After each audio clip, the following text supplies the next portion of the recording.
It's major pain, baby. Know I'm talking about. Alright, let me get serious. It's Cooper. I come through and show them how to do it. This shit live. Boy, you the truth. You the truth. They lie.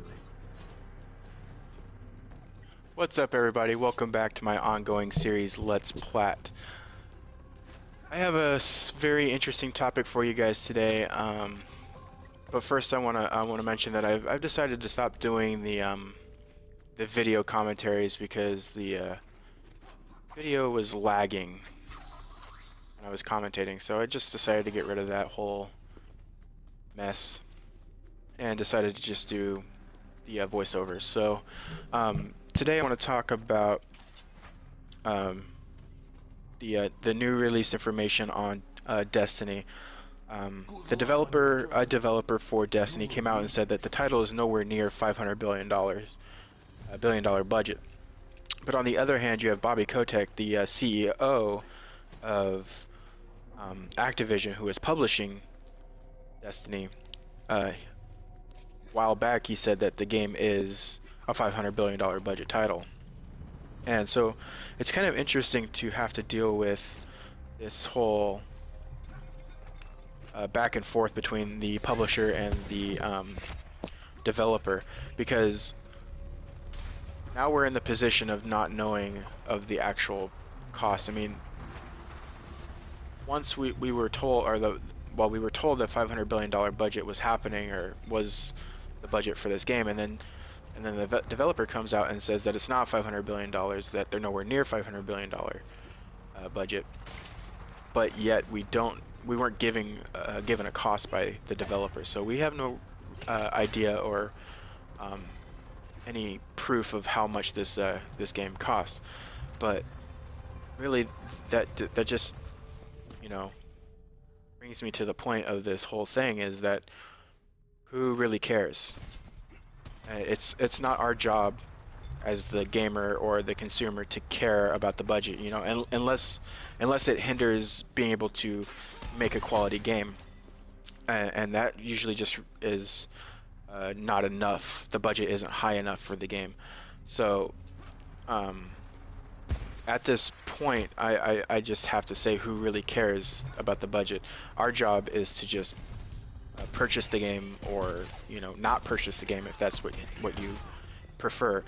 But we're supposed to play the game.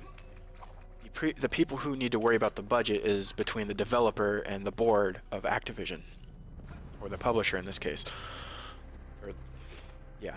So the publisher and the developer only need to be worried about the budget. The CEOs of Activision and the developers of Bungie in this case are the ones that should be worrying about the money, not the gamers or the users of the software. It is not our game to worry about.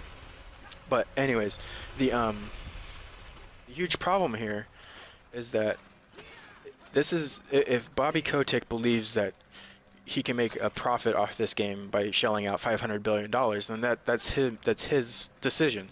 I mean, he is making that bet that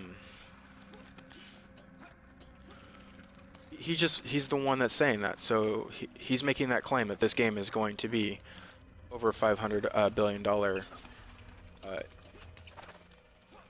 income. He's going to bring in. He's going to be able to match whatever he's putting out. He's making that statement, saying that. So, I mean, that's really, like I said, that's between him and the developer. I mean, if he wants to shell out $500 billion, if he believes that this game is going to make him money back by shelling out that much, then let him do it. But yeah, it's just none of this is really our business. All we should be worrying about is getting the game once it comes out, and hopefully to the quality that we're expecting, and not by money standards, by, you know, it being Bungie. So this kind of also brings me to another article that I read about a week ago, and I believe the title was "Why I'm Not Buying Destiny," or like Bungie's new game or something like that. So I went reading through this article to find out, you know, what's the whole idea of this person and what's he thinking. And he came out and I'm going to paraphrase a bit, but he literally was saying that he's not going to buy this game because of the $500 billion budget. And I'm just like,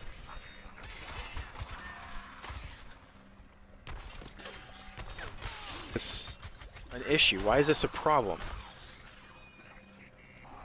So I went further into it, and later on he went on stating that this $500 billion budget is going to ruin the game industry because it's going to make other people believe that to make a great game or profitable game that you have to spend $500 billion to make that happen. And I'm just like, I'm dumbfounded. I cannot believe that he is saying something like this. I mean, since video games have been alive, since they've been present, no way has a developer ever thought that spending more money would return in more money. I mean, yeah, business states, like economic states, that, you know, there's that sweet point or that sweet spot that you spend so much money and you make so much in return, and that's the kind of the maximum profit, and that's where you want to stick at. But this isn't saying that every developer is going to be like, I have to spend $500 billion to make a good game. I mean, that's taking way more chances than you really should be. Look at Homefront, for example. Homefront spent they didn't spend $500 billion budget on their game, that they spent a lot of money on marketing. And what did that do? Freaking skyrocketed their profit. So I mean, you don't have to spend $500 billion. There other games, you know, it's just unbelievable.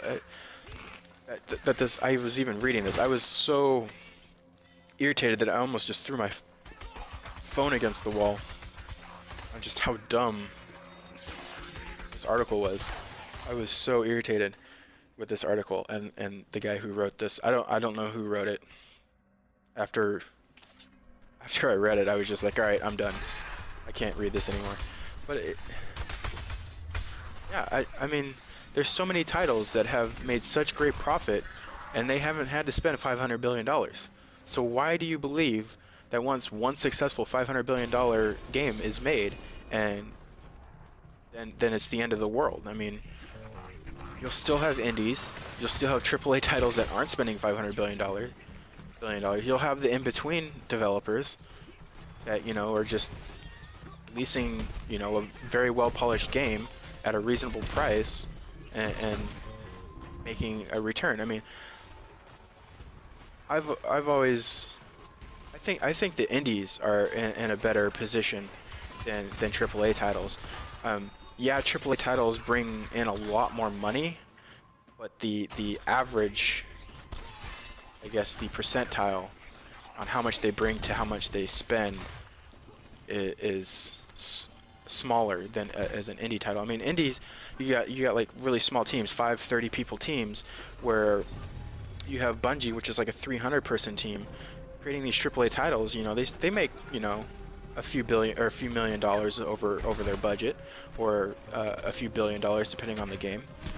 But then you have these indie titles, you know, all they have to do is just like make $500,000 and they're good for 3 years. They pay their employers for 3 years, and it gives them enough time to make another game. And, you know, I don't understand what makes you believe that the game has to have a $500 billion budget to be successful. I mean, especially since we've never had that in the past to show that it must be. I mean, because video games have survived for so long that there's really nothing stating that we need to change it all of a sudden. So I don't understand. I also want to talk about Peter Dinklage's voiceover acting. I was one of them that wasn't too pleased about it, but pleased with it. But I don't think it was so much Peter Dinklage. It was the lines that he had to deliver were kind of corny and really hard to deal with for somebody of his stature. I think it was more Bungie wanting him to be, you know, cold and soulless, and I think he hit the nail on the head. I think that's what they wanted him to sound like, and then they got all this heat and flack about it. So I think he did a great job. So anyways, they came out and mentioned that there's going to be 3 stages. There's the alpha, the beta, and then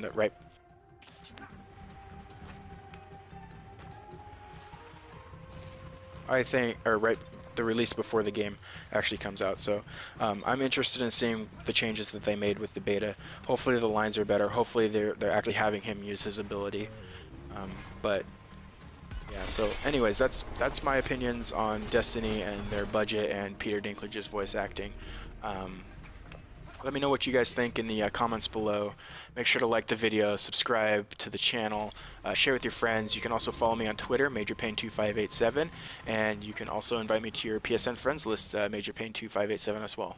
Thank you guys for tuning in, and I'll catch you on the next video.